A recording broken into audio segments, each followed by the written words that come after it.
ਆਪਾਂ ਬੇਟੇ ਕੋਲੀਗੇਟਿਵ ਪ੍ਰੋਪਰਟੀਜ਼ ਪੜ੍ਹੀਆਂ ਸੀ। ਆਪਾਂ ਦੇਖਿਆ ਸੀ ਕਿ ਹਰੇਕ ਕੋਲੀਗੇਟਿਵ ਪ੍ਰੋਪਰਟੀ ਦੇ ਨਾਲ ਆਪਾਂ molecular mass molar mass of solute ਹੈ ਜਿਹੜਾ ਉਹ ਕੈਲਕੂਲੇਟ ਕਰ ਸਕਦੇ ਹਾਂ। ਹੁਣ ਆਪਾਂ ਪੜ੍ਹਨਾ ਹੈ ਐਬਨੋਰਮਲ ਮੋਲਰ ਮਾਸ, ਐਬਨੋਰਮਲ ਮੋਲਰ ਮਾਸਿਸ। ਤਾਂ ਉਹ ਜਿਹੜਾ ਅਸੀਂ ਮੋਲਰ ਮਾਸ ਕੈਲਕੂਲੇਟ ਕਰਾਂਗੇ ਉਹ ਤੁਹਾਡੇ ਕੋਲੇ ਜਿੰਨੇ ਮੋਲ ਅਸੀਂ ਕਿਸੇ ਚੀਜ਼ ਦੇ ਲਵਾਂਗੇ ਉਹਦੇ ਅਕੋਰਡਿੰਗ ਅਸੀਂ ਕੈਲਕੂਲੇਟ ਕਰਾਂਗੇ। ਠੀਕ ਹੈ, 1 ਮੋਲ ਲਿਆ ਤਾਂ ਉਹਦੇ ਅਕੋਰਡਿੰਗ ਪ੍ਰੋਪਰਟੀ ਆਏਗੀ ਜਾਂ ਮੋਲਰ ਮਾਸ ਆਏਗਾ। ਜੇ 2 ਮੋਲ ਲਿਆ ਉਹਦੇ ਅਕੋਰਡਿੰਗ ਆਏਗਾ।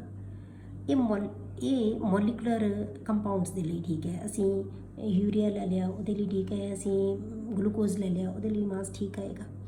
ਪਰ ਜਿਹੜੇ ਆਇਨਿਕ ਕੰਪਾਊਂਡਸ ਹੁੰਦੇ ਆ ਨਾ, ਆਇਨਿਕ ਕੰਪਾਊਂਡਸ ਜਦੋਂ ਆਪਾਂ ਲਵਾਂਗੇ ਤਾਂ ਉਹਨਾਂ ਨੂੰ ਜਦੋਂ ਅਸੀਂ ਵਾਟਰ ਦੇ ਵਿੱਚ ਪਾਉਂਦੇ ਹਾਂ ਤਾਂ ਉਹਨਾਂ ਦੇ ਵਿੱਚ ਕੀ ਹੋ ਜਾਂਦੀ ਹੈ, ਡਿਸੋਸੀਏਸ਼ਨ ਹੋ ਜਾਂਦੀ ਹੈ ਬੇਟੇ। ਉਹ ਟੁੱਟ ਜਾਂਦੇ ਆ ਪਾਣੀ ਦੇ ਵਿੱਚ ਪਾਉਣ। ਆਇਨਿਕ ਕੰਪਾਊਂਡ ਹੈ ਜਿਹੜਾ ਉਹਨਾਂ ਦੇ ਵਿੱਚ ਡਿਸੋਸੀਏਸ਼ਨ ਹੋ ਜਾਂਦੀ ਹੈ। ਜਿਵੇਂ ਆਪਾਂ KCl ਲੈ ਲਈਏ, KCl ਆਪਾਂ ਇਹਨੂੰ ਪਾਣੀ 'ਚ ਪਾਇਆ ਤਾਂ ਕੀ ਬਣ ਜਾਣਾ ਹੈ, K positive plus Cl negative. Colligative property ਕਿਹਦੇ ਤੇ ਡਿਪੈਂਡ ਕਰਦੀ ਹੈ ਬੇਟੇ, ਨੰਬਰ ਆਫ ਮੋਲਸ ਤੇ। ਅਸੀਂ ਕਿੰਨੇ ਮੋਲ ਲਏ ਸੀ, 1 ਮੋਲ। ਇਹ ਬਣ ਕਿੰਨੇ ਗਏ, 1 ਮੋਲ ਇਹ ਬਣ ਗਿਆ, 1 ਮੋਲ ਇਹ ਬਣ ਗਿਆ। ਨਾ ਮਤਲਬ ਕਿੰਨੇ ਮੋਲ ਬਣ ਗਏ, 2 ਮੋਲ ਬਣ ਗਏ। ਅਸੀਂ 1 ਲਏ ਸੀ, ਬਣ ਗਏ 2। ਅਸੀਂ ਸਮਝਦੇ ਹਾਂ ਪ੍ਰੋਪਰਟੀ 1 ਮੋਲ ਕਰਕੇ ਆਏਗੀ, ਪਰ ਉਹਦੀ ਪ੍ਰੋਪਰਟੀ ਕਿੰਨੇ ਮੋਲ ਕਰਕੇ ਆ ਰਹੀ ਹੈ, ਐਕਚੁਅਲੀ ਤਾਂ 2 ਕਰਕੇ ਆ ਰਹੀ ਹੈ। ਇਹਦਾ ਮਤਲਬ ਕੋਲੀਗੇਟਿਵ ਪ੍ਰੋਪਰਟੀ ਦੀ ਵੈਲਿਊ ਕੀ ਹੋ ਜਾਏਗੀ, ਡਬਲ। ਜੇ ਆਪਾਂ ਕੋਲੀਗੇਟਿਵ ਪ੍ਰੋਪਰਟੀ ਲਵਾਂਗੇ ਉਹਦੀ ਵੈਲਿਊ ਕੀ ਹੋ ਰਹੀ ਹੈ, ਇਸ ਪਰਟੀਕੂਲਰ ਐਗਜ਼ਾਮਪਲ 'ਚ ਡਬਲ ਹੋ ਰਹੀ ਹੈ। ਠੀਕ ਹੈ, ਤਾਂ ਕੀ ਆਏਗੀ, ਡਬਲ ਹੋ ਗਈ ਇਹਦੀ ਵੈਲਿਊ। ਐਕਚੁਅਲੀ ਆਪਾਂ ਕੀ ਕਵਾਂਗੇ, ਉਹਦੀ ਵੈਲਿਊ ਹੈ ਜਿਹੜੀ ਹਾਇਰ ਹੋ ਜਾਏਗੀ। ਜੇ 2 ਦੀ ਬਜਾਏ ਹੋਰ ਬਣਨੇ ਹੋਣ, ਜੇ ਇੱਥੇ ਆਪਾਂ AlCl3 ਲੈਂਦੇ ਤਾਂ ਨੰਬਰ ਆਫ ਮੋਲਸ ਜ਼ਿਆਦਾ ਬਣ ਜਾਣੇ ਸੀ। 1 ਮੋਲ AlCl3 ਲੈ ਲਈਏ ਤਾਂ ਜ਼ਿਆਦਾ ਮੋਲਸ ਬਣਨਗੇ। ਮਤਲਬ ਕੀ ਹੈ, ਇਹ ਹਾਇਰ ਹੋਏਗੀ ਵੈਲਿਊ, ਹਾਇਰ। ਕੋਲੀਗੇਟਿਵ ਪ੍ਰੋਪਰਟੀ ਦੀ ਵੈਲਿਊ ਜਿੰਨੀ ਅਸੀਂ ਐਕਸਪੈਕਟ ਕਰਦੇ ਹਾਂ ਉਹਦੇ ਨਾਲੋਂ ਹਾਇਰ ਹੋ ਜਾਏਗੀ। ਇਹ ਡਬਲ ਤਾਂ ਲਿਖਿਆ ਕਿਉਂਕਿ 1 ਮੋਲ ਤੋਂ 2 ਮੋਲ ਬਣ ਰਹੇ ਹੈ ਕੋਲੀਗੇਟਿਵ। ਤੇ ਜੇ ਅਸੀਂ ਮੋਲਰ ਮਾਸ ਲੈ ਲਈਏ, ਜਿਹੜਾ ਮੋਲਰ ਮਾਸ ਹੈ ਉਹ ਕੀ ਹੋ ਜਾਏਗਾ ਬੇਟੇ, ਇਸ ਪਰਟੀਕੂਲਰ ਐਗਜ਼ਾਮਪਲ 'ਚ ਕੀ ਆ ਜਾਏਗਾ, ਹਾਫ ਹੋ ਜਾਏਗਾ, ਉਹਦੇ ਨਾਲੋਂ ਅੱਧਾ ਰਹਿ ਜਾਏਗਾ।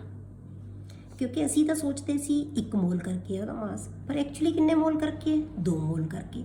ਜਿੰਨਾ 2 ਮੋਲ ਕਰਕੇ ਮਾਸ ਹੋਏਗਾ, 1 ਮੋਲ ਕਰਕੇ ਕੀ ਹੋਏਗਾ, ਉਹਦੇ ਨਾਲੋਂ ਅੱਧਾ ਰਹਿ ਜਾਏਗਾ। ਠੀਕ ਹੈ, ਮਤਲਬ ਕੀ ਹੈ, ਇੱਥੇ ਆਪਾਂ ਜਿਹੜਾ ਮਾਸ ਆਏਗਾ ਤੁਹਾਡੇ ਕੋਲੇ, ਐਕਚੁਅਲ ਜਿਹੜਾ ਮਾਸ ਆ ਜਾਏਗਾ ਉਹ ਮਾਸ ਕੀ ਹੋ ਜਾਏਗਾ, ਐਕਚੁਅਲੀ ਕੀ ਆ ਜਾਏਗਾ, mass less, lower side, lower ਹੋਏਗਾ ਉਹਦੇ ਨਾਲੋਂ। Mass is lower than the expected mass. ਅਸੀਂ ਸੋਚਦੇ ਹਾਂ ਤਾਂ ਮਾਸ ਕਿੰਨਾ ਹੁੰਦਾ ਹੈ, 74.5, ਪਰ ਜਿਹੜਾ ਐਕਚੁਅਲੀ ਮਾਸ ਇੱਥੇ ਆਏਗਾ ਉਹ ਕਿੰਨਾ ਰਹਿ ਜਾਏਗਾ, 37.25 ਇੰਨਾ ਰਹਿ ਜਾਏਗਾ। ਇਹਦਾ ਮਤਲਬ ਗਲਤ ਮਾਸ ਆ ਗਿਆ। ਹੁਣ ਇਹ ਮਾਸ ਘਟ ਗਿਆ, ਇਹਨੂੰ ਆਪਾਂ ਕੀ ਕਹਾਂਗੇ, ਐਬਨੋਰਮਲ ਮਾਸ। ਇਹ ਤਾਂ ਹੋ ਗਈ ਡਿਸੋਸੀਏਸ਼ਨ ਦੀ ਗੱਲ। ਕਈ ਵਾਰੀ ਕੀ ਹੁੰਦੇ ਆ, ਕਈ ਕੰਪਾਊਂਡ ਇਹੋ ਜਿਹੇ ਹੁੰਦੇ ਆ ਜਿਨ੍ਹਾਂ ਦੇ ਵਿੱਚ ਐਸੋਸੀਏਸ਼ਨ ਹੋ ਜਾਂਦੀ ਹੈ ਬੇਟੇ, ਐਸੋਸੀਏਸ਼ਨ ਹੋ ਜਾਂਦੀ ਹੈ। ਜਿਵੇਂ ਆਪਾਂ ਜਿਹੜਾ ਐਸਟਿਕ ਐਸਿਡ ਹੈ ਉਹਨੂੰ ਆਪਾਂ ਬੈਂਜ਼ੀਨ ਦੇ ਵਿੱਚ ਪਾ ਦਈਏ ਤਾਂ ਉਹ ਡਾਈਮਰਾਈਜ਼ ਹੋ ਜਾਂਦਾ ਹੈ। ਮਤਲਬ ਕੀ ਹੈ, 2 ਮੋਲੀਕਿਊਲ ਅਸੀਂ ਐਸਟਿਕ ਐਸਿਡ ਦੇ ਲਵਾਂਗੇ, CH3COOH, ਤਾਂ ਮਿਲ ਕੇ ਕੀ ਬਣਾ ਲੈਣਗੇ, CH3COOH, ਡਾਈਮਰਾਈਜ਼ ਹੋ ਗਿਆ। ਕੀ ਹੋ ਜਾਂਦਾ ਹੈ, ਹਾਈਡਰੋਜਨ ਬੌਂਡਿੰਗ ਇਹਨਾਂ ਦੇ ਵਿੱਚ ਬਣ ਜਾਂਦੀ ਹੈ। ਜਿਵੇਂ ਆਪਾਂ ਲਿਖੀਏ CH3C ਡਬਲ ਬੌਂਡ OOH। ਠੀਕ ਹੈ, ਇੱਥੇ ਵੀ ਆਪਾਂ ਲੈ ਲਿਆ CH3OH ਡਬਲ ਬੌਂਡ O। ਇੱਥੇ ਹਾਈਡਰੋਜਨ ਬੌਂਡ ਬਣ ਗਿਆ, ਇੱਥੇ ਮਤਲਬ ਕਿ 2 ਮੋਲੀਕਿਊਲ ਜੁੜ ਗਏ। ਹੁਣ ਇਹ ਕਿੰਨੇ ਬਣ ਗਏ, ਅਸੀਂ ਕਿੰਨੇ ਲਏ ਸੀ, 2 ਮੋਲ। ਐਕਚੁਅਲੀ ਕਿੰਨਾ ਬਣ ਗਿਆ, 1 ਮੋਲ। ਅਸੀਂ ਪ੍ਰੋਪਰਟੀ ਸੋਚਾਂਗੇ ਕਿੰਨੇ ਮੋਲਸ ਕਰਕੇ ਆਏਗੀ, 2 ਮੋਲਸ ਕਰਕੇ, ਪਰ ਉਹ ਪ੍ਰੋਪਰਟੀ ਆ ਕਿੰਨੇ ਮੋਲ ਕਰਕੇ ਰਹੀ ਹੈ, 1 ਮੋਲ ਕਰਕੇ। ਤਾਂ ਇਹਦੀ ਕੋਲੀਗੇਟਿਵ ਪ੍ਰੋਪਰਟੀ ਦੀ ਵੈਲਿਊ ਇੱਥੇ ਡਬਲ ਹੋ ਰਹੀ ਸੀ, ਇੱਥੇ ਕੀ ਹੋ ਜਾਏਗੀ ਬੇਟੇ, ਹਾਫ ਹੋ ਜਾਏਗੀ। ਤਾਂ ਕੋਲੀਗੇਟਿਵ ਪ੍ਰੋਪਰਟੀ ਹੈ ਜਿਹੜੀ ਉਹ ਕੀ ਬਣ ਜਾਏਗੀ, ਹਾਫ ਹੋ ਜਾਏਗੀ, ਉਹਦੇ ਨਾਲੋਂ ਅੱਧੀ ਰਹਿ ਜਾਏਗੀ। ਅੱਧੀ ਇਸ ਕਰਕੇ ਕਿਉਂਕਿ 2 ਬਣਾ ਰਹੇ, ਜੇ 3 ਜੁੜ ਰਹੇ ਹੈ ਤਾਂ ਫਿਰ 1/3 ਹੋ ਜਾਏਗੀ। ਮਤਲਬ ਕੀ ਹੈ, ਇਹ ਲੋਅਰ ਹੋ ਜਾਏਗੀ, ਵੈਲਿਊ ਹੈ ਜਿਹੜੀ ਉਹ ਕੀ ਹੋ ਜਾਏਗੀ, ਘਟ ਜਾਏਗੀ। ਕੋਲੀਗੇਟਿਵ ਪ੍ਰੋਪਰਟੀ ਦੀ ਐਕਚੁਅਲ ਵੈਲਿਊ ਨਾਲੋਂ ਘਟ ਜਾਏਗੀ। ਪਰ ਜਿਹੜਾ ਮੋਲਰ ਮਾਸ ਹੈ ऑफ सॉल्यूट वो की हो जाएगा बेटे डबल हो जाएगा। ਅਸੀਂ ਸਮਝਦੇ ਸੀ 2 ਮੋਲ ਕਰਕੇ, ਉਹ ਕੀ ਹੈ ਐਕਚੁਅਲੀ 1 ਮੋਲ ਕਰਕੇ, ਕਿਉਂਕਿ ਸਾਨੂੰ ਪਤਾ ਹੈ ਕੋਲੀਗੇਟਿਵ ਪ੍ਰੋਪਰਟੀ ਨਾਲੋਂ ਮੋਲਰ ਮਾਸ ਕੀ ਹੁੰਦਾ ਹਮੇਸ਼ਾ ਇਨਵਰਸਲੀ ਪ੍ਰੋਪੋਰਸ਼ਨਲ, ਤਾਂ ਇਹ ਕੀ ਹੋ ਜਾਏਗਾ ਹਾਇਰ, ਹਮੇਸ਼ਾ ਜ਼ਿਆਦਾ ਹੋਏਗਾ। ਇਹਦਾ ਮਤਲਬ ਕੀ ਹੋ ਗਿਆ ਬੇਟੇ, ਚਾਹੇ ਕਿਸੇ ਮੋਲੀਕਿਊਲ ਦੇ ਵਿੱਚ ਡਿਸੋਸੀਏਸ਼ਨ ਹੋ ਰਹੀ ਹੈ ਚਾਹੇ ਉਹਦੇ ਵਿੱਚ ਐਸੋਸੀਏਸ਼ਨ ਹੋ ਰਹੀ ਹੈ, ਤਾਂ ਮਾਸ ਹੈ ਜਿਹੜਾ ਉਹ ਕੀ ਹੋ ਗਿਆ ਡਿਫਰੈਂਟ ਹੋਏਗਾ, ਐਕਚੁਅਲ ਮਾਸ ਨਹੀਂ ਰਹੇਗਾ। ਤਾਂ ਇਸ ਤਰ੍ਹਾਂ ਦੇ ਮਾਸ ਨੂੰ ਅਸੀਂ ਕੀ ਕਹਿ ਦਿੰਦੇ ਹਾਂ ਐਬਨੋਰਮਲ ਮੋਲਰ ਮਾਸ। ਤਾਂ ਆਪਾਂ ਜੇ ਇਹਨੂੰ ਡਿਫਾਈਨ ਕਰਨਾ ਹੋਵੇ ਐਬਨੋਰਮਲ ਮੋਲਰ ਮਾਸ ਨੂੰ ਤਾਂ ਆਪਾਂ ਕੀ ਲਿਖਾਂਗੇ ਸੱਚ ਮੋਲਰ ਮਾਸ, ਸੱਚ molar mass that is either lower or higher, ਚਾਹੇ ਉਹ ਘੱਟ ਹੈ ਚਾਹੇ ਉਹ ਵੱਧ ਹੈ, then the expected or normal, ਚਾਹੇ ਤਾਂ ਆਪਾਂ ਐਕਸਪੈਕਟਡ ਲੈ ਲਿਆ ਚਾਹੇ ਉਹ ਨੋਰਮਲ ਹੈ, value is called abnormal molar mass, ਚਾਹੇ ਉਹਦੇ 'ਚ ਐਸੋਸੀਏਸ਼ਨ ਹੋ ਰਹੀ ਹੈ ਚਾਹੇ ਡਿਸੋਸੀਏਸ਼ਨ ਹੋ ਰਹੀ ਹੈ, ਉਹਦੇ ਕਰਕੇ ਉਹਦਾ ਮਾਸ ਚਾਹੇ ਘਟੇ ਚਾਹੇ ਵਧੇ, then the expected or normal value is called abnormal mass। ਹੁਣ ਵੈਂਟ ਹੌਫ ਨੇ 1880 ਦੇ ਵਿੱਚ ਜਿਹੜੀ ਇਹਦੀ ਐਸੋਸੀਏਸ਼ਨ ਜਾਂ ਡਿਸੋਸੀਏਸ਼ਨ ਹੈ ਉਹਦੀ ਡਿਗਰੀ ਨੂੰ ਦੱਸਿਆ, ਉਹਦੀ ਡਿਗਰੀ ਦੱਸੀ ਕਿ ਕਿੰਨੀ ਕਿਸੇ ਚੀਜ਼ ਦੇ ਵਿੱਚ ਕਿਸੇ ਕੰਪਾਊਂਡ ਦੇ ਵਿੱਚ ਕਿੰਨੀ ਐਸੋਸੀਏਸ਼ਨ ਹੋ ਸਕਦੀ ਹੈ ਜਾਂ ਕਿੰਨੀ ਡਿਸੋਸੀਏਸ਼ਨ ਹੋ ਸਕਦੀ ਹੈ, ਉਹਨੂੰ ਅਸੀਂ ਕਹਿੰਦੇ ਹਾਂ ਡਿਗਰੀ ਆਫ ਐਸੋਸੀਏਸ਼ਨ ਔਰ ਡਿਸੋਸੀਏਸ਼ਨ। ਉਹਦੇ ਵਾਸਤੇ ਐਕਸਟੈਂਟ ਆਫ ਐਸੋਸੀਏਸ਼ਨ ਜਾਂ ਡਿਸੋਸੀਏਸ਼ਨ ਉਹਨੇ ਦੱਸੀ, ਉਹਨੂੰ ਉਹਨੇ ਇੱਕ ਫੈਕਟਰ ਦੇ ਨਾਲ ਕੈਲਕੂਲੇਟ ਕੀਤਾ ਜਿਹਨੂੰ ਅਸੀਂ ਕਹਿੰਦੇ ਹਾਂ van't Hoff factor,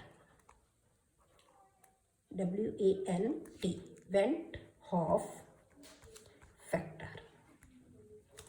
van't Hoff factor ਕਾਹਦੇ ਨਾਲ ਲਿਖਦੇ ਅਸੀਂ ਇਹਨੂੰ I ਦੇ ਨਾਲ, ਠੀਕ ਹੈ। ਇਹ ਕਾਹਦੇ ਲਈ ਹੈ to account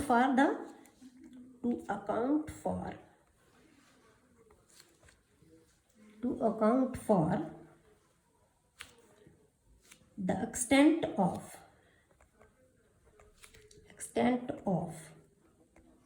dissociation or association,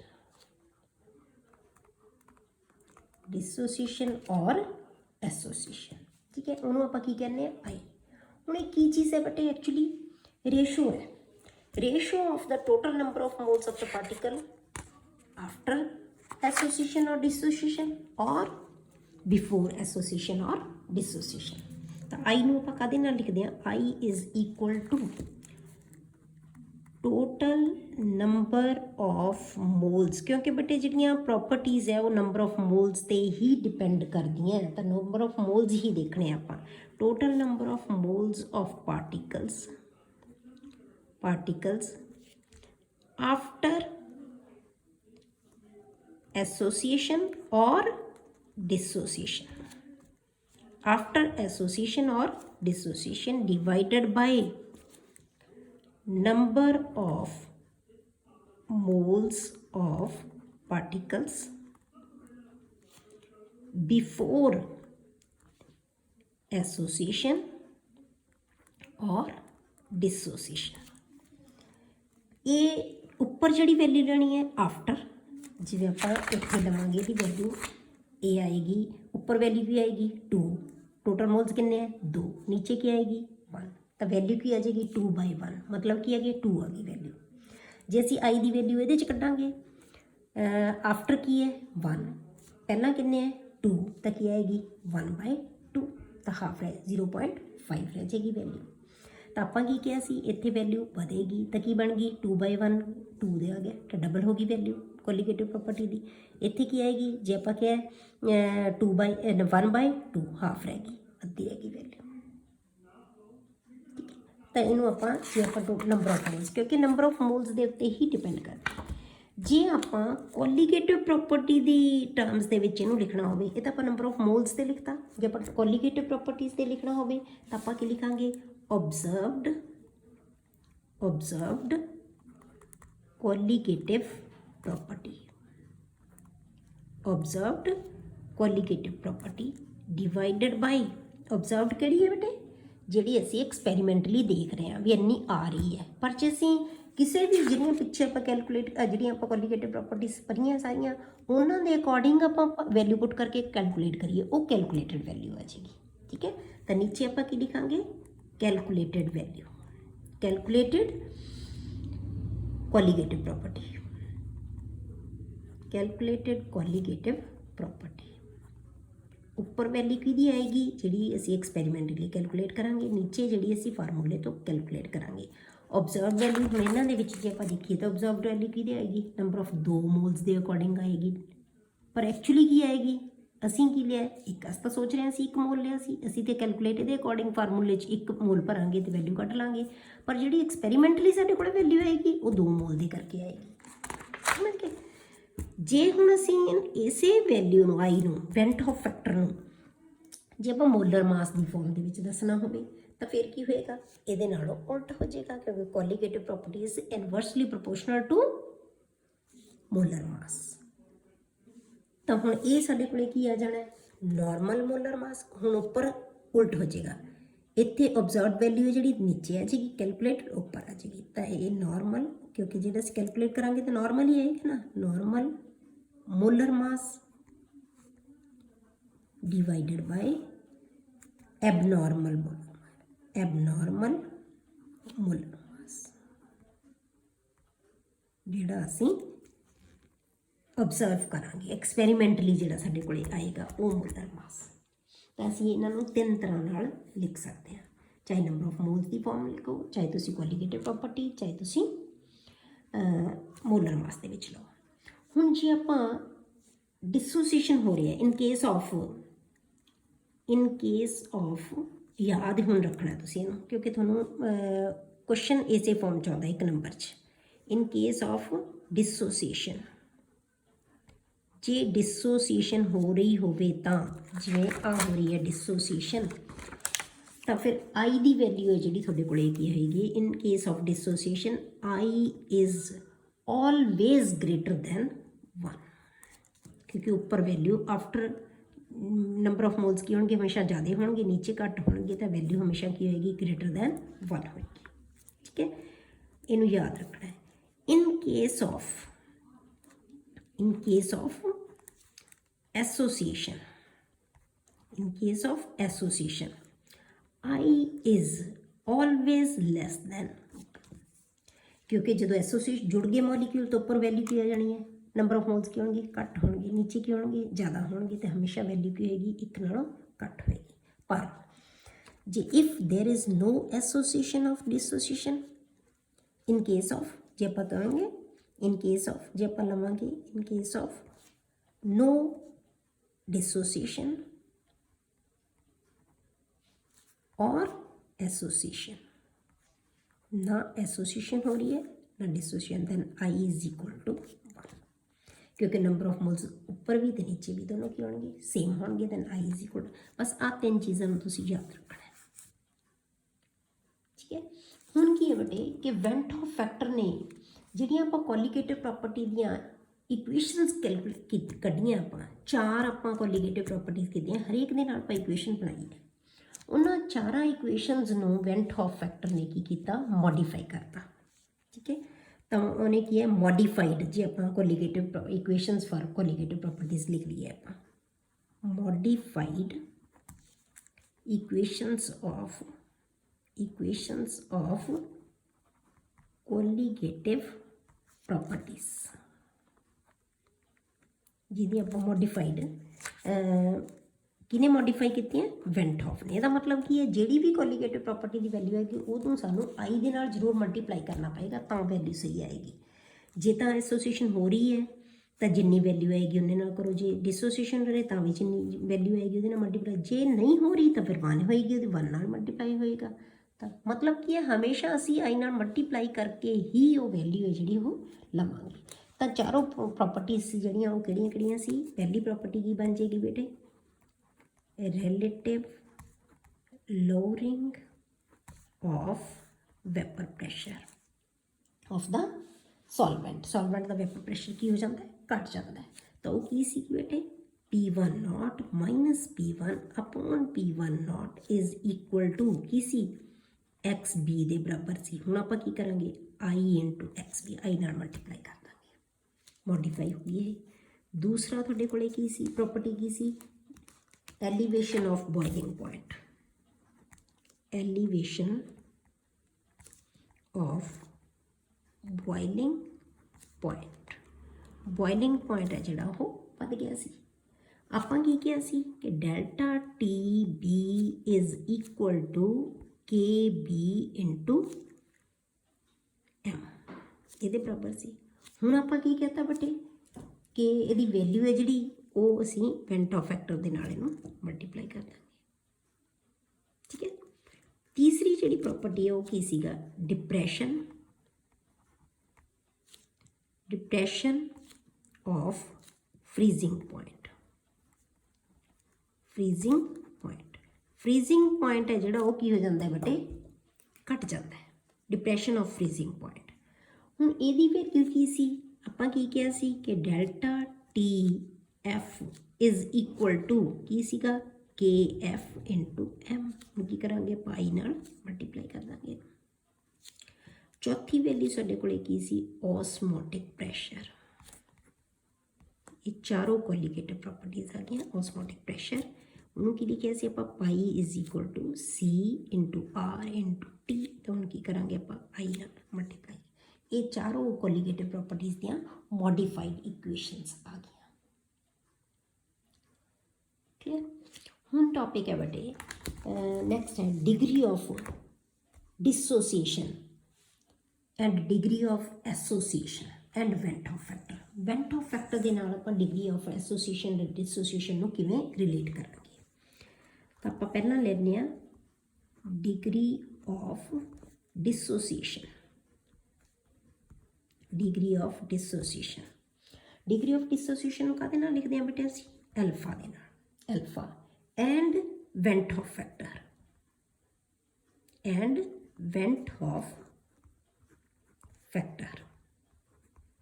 ਇਹਨਾਂ ਨੂੰ ਆਪਾਂ ਹੁਣ ਆਪਾਂ ਕੀ ਲਵਾਂਗੇ ਬੇਟੇ ਇਹਦੇ ਵਿੱਚ ਕਿ ਸਪੋਜ਼ ਕਰੋ ਤੁਹਾਡੇ ਕੋਲੇ ਜੇ ਡਿਸੋਸੀਏਟ ਹੋ ਰਿਹਾ ਮੋਲੀਕਿਊਲ, ਸਪੋਜ਼ ਕਰੋ ਆਪਾਂ A ਲਿਆ, A ਨੇ ਡਿਸੋਸੀਏਟ ਹੋ ਕੇ Na ਬਣਾਤਾ ਜਾਂ B ਬਣਾਤਾ, ਕੁਛ ਵੀ ਲਿਖ ਲਓ ਤੁਸੀਂ, Na ਬਣ ਗਿਆ। ਇਹਦਾ ਮਤਲਬ ਕੀ ਹੈ ਬੇਟੇ ਕਿ ਜਦੋਂ ਆਪਾਂ ਲਿਆ, ਜੇ ਆਪਾਂ ਲਈਏ, ਜਦੋਂ ਆਪਾਂ ਮੰਨ ਲਓ T is equal to T time 0 ਸੀ, ਇਹ ਕਿੰਨਾ ਸੀ 1 ਮੋਲ।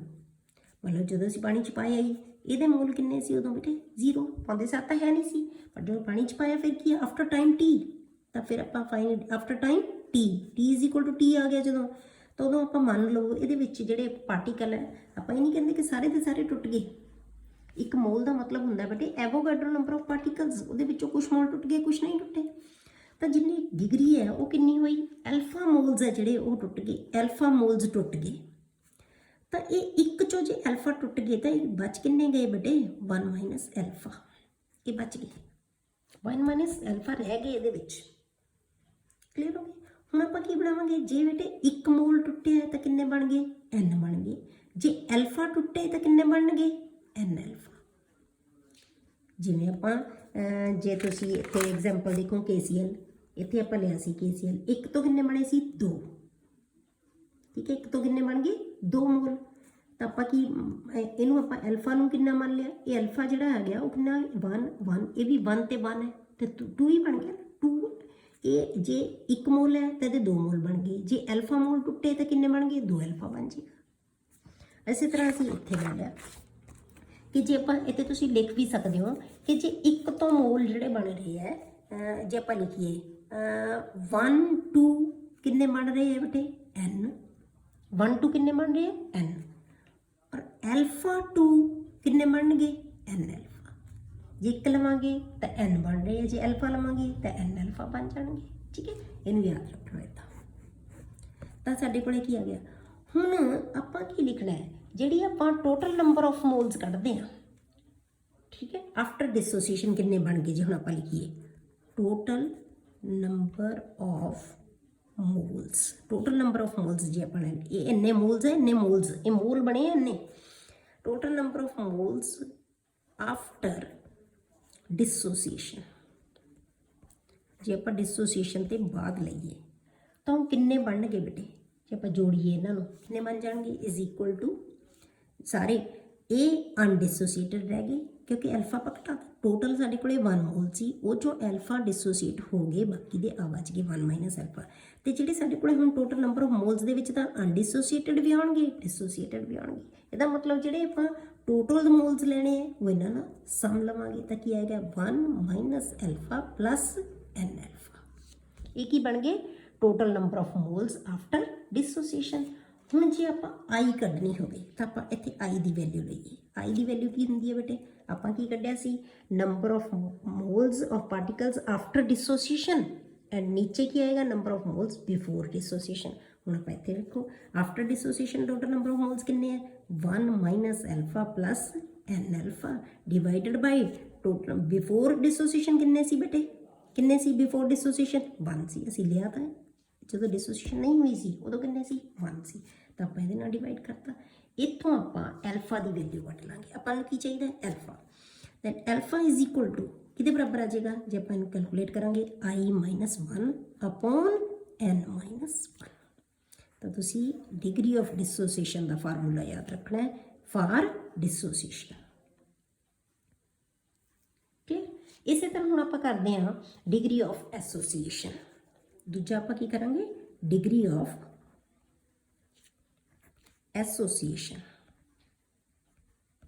ਹੁਣ ਐਸੋਸੀਏਸ਼ਨ ਦੀ ਡਿਗਰੀ ਨੂੰ ਵੀ ਆਪਾਂ ਐਲਫਾ ਹੀ ਕਹਾਂਗੇ ਐਂਡ ਵੈਂਟ ਆਫ ਫੈਕਟਰ, ਇਹਦੇ ਨਾਲ ਆਪਾਂ ਇਹਨੂੰ ਰਿਲੇਟ ਕਰਾਂਗੇ। ਹੁਣ ਤੁਹਾਡੇ ਕੋਲ ਕੀ ਹੈ ਬੇਟੇ ਕਿ ਜਿਵੇਂ ਆਪਾਂ ਇੱਥੇ ਤਾਂ ਐਗਜ਼ਾਮਪਲ KCl ਦੀ ਮੈਂ ਤੁਹਾਨੂੰ ਦੇ ਕੇ ਦੱਸਦੀ। ਹੁਣ ਜੇ ਆਪਾਂ ਕਿਹਾ ਸੀ ਇੱਥੇ ਤੁਹਾਡੇ ਕੋਲ ਕੀ ਆ ਗਿਆ ਕਿ ਡਾਇਮਰਾਈਜ਼ ਹੋ ਜਾਂਦਾ ਹੈ, 2 ਮੋਲਸ ਤੋਂ ਕਿੰਨੇ ਮੋਲ ਬਣ ਰਹੇ ਹੈ 1 ਬਣ ਰਿਹਾ, 2 ਤੋਂ 1 ਬਣ ਰਿਹਾ, ਠੀਕ ਹੈ, ਉੱਥੇ 1 ਤੋਂ 2 ਬਣ ਰਹੇ ਸੀ, ਇੱਥੇ 2 ਤੋਂ 1 ਬਣ ਰਿਹਾ। ਹੁਣ ਆਪਾਂ ਇੱਥੇ ਸਪੋਜ਼ ਕਰ ਲਿਓ ਆਪਾਂ 2 ਦੀ ਬਜਾਏ ਆਪਾਂ ਆਪਾਂ ਜਨਰਲ ਲੈ ਕੇ ਚੱਲਦੇ ਹਾਂ, ਠੀਕ ਹੈ। ਆਪਾਂ ਸਪੋਜ਼ ਕਰ ਲਿਆ ਤੁਹਾਡੇ ਕੋਲੇ Na ਹੈ ਮੋਲੀਕਿਊਲ ਪਹਿਲਾਂ, ਆਫਟਰ ਐਸੋਸੀਏਸ਼ਨ ਇਹਨਾਂ ਨੇ ਕੀ ਬਣਾ ਲਿਆ AN, ਆਪਸ 'ਚ ਜੁੜ ਗਏ N ਮੋਲੀਕਿਊਲ ਆਪਸ 'ਚ ਜੁੜ ਗਏ, ਠੀਕ ਹੈ।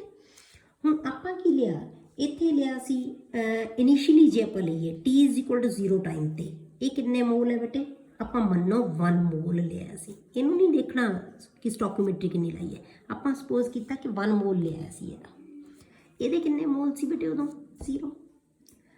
After time T when T = T ਤਾਂ ਇਹਦੇ ਮੋਲ ਇਹ ਡਿਸੋਸੀਏਟ ਕਿੰਨਾ ਹੋਇਆ ਐਲਫਾ ਡਿਸੋਸੀਏਟ ਹੋ ਗਿਆ, ਤਾਂ ਇਹ ਕਿੰਨਾ ਬਚ ਗਿਆ ਬੇਟੇ 1 ਮਾਈਨਸ ਐਲਫਾ, ਠੀਕ ਹੈ, ਇਹ ਕਿੰਨਾ ਬਚ ਗਿਆ 1 ਮਾਈਨਸ ਐਲਫਾ। ਪਰ ਹੁਣ ਆਪਾਂ ਇਹ ਬਣੇਗਾ ਕਿੰਨਾ, ਐਲਫਾ ਤਾਂ ਡਿਸੋਸੀਏਟ ਹੋਇਆ, ਐਲਫਾ ਡਿਸੋਸੀਏਟ ਹੋ ਗਿਆ ਤਾਂ 1 ਮਾਈਨਸ ਐਲਫਾ ਬਚ ਗਿਆ, ਪਰ ਇਹ ਬਣੇਗਾ ਕਿੰਨਾ, ਜਿਹਦੇ ਆਪਾਂ n ਮੋਲ ਲਏ ਸੀ ਤਾਂ ਉਹ ਕੀ ਬਣਾ ਰਹੇ ਸੀ ਬੇਟੇ, ਜੇ ਆਪਾਂ ਉੱਪਰ ਜਿਵੇਂ ਲਿਖਿਆ ਸੀ ਉਵੇਂ ਇੱਥੇ ਲਿਖੀਏ n ਮੋਲ ਤੋਂ ਕਿੰਨੇ ਮੋਲ ਬਣ ਰਹੇ ਆ ਬੇਟੇ 1, ਠੀਕ ਹੈ, n ਮੋਲ ਤੋਂ ਕਿੰਨੇ ਬਣ ਰਹੇ ਆ 1 ਬਣ ਰਹੇ ਆ। ਜੇ ਆਪਾਂ 1 ਮੋਲ ਤੋਂ ਯੂਨਿਟਰੀ ਮੈਥਡ ਜੇ ਆਪਾਂ ਲਾਈਏ ਤਾਂ 1 ਮੋਲ ਤੋਂ ਕਿੰਨਾ ਬਣੇਗਾ ਬੇਟੇ 1/n ਬਣ ਜਾਏਗਾ।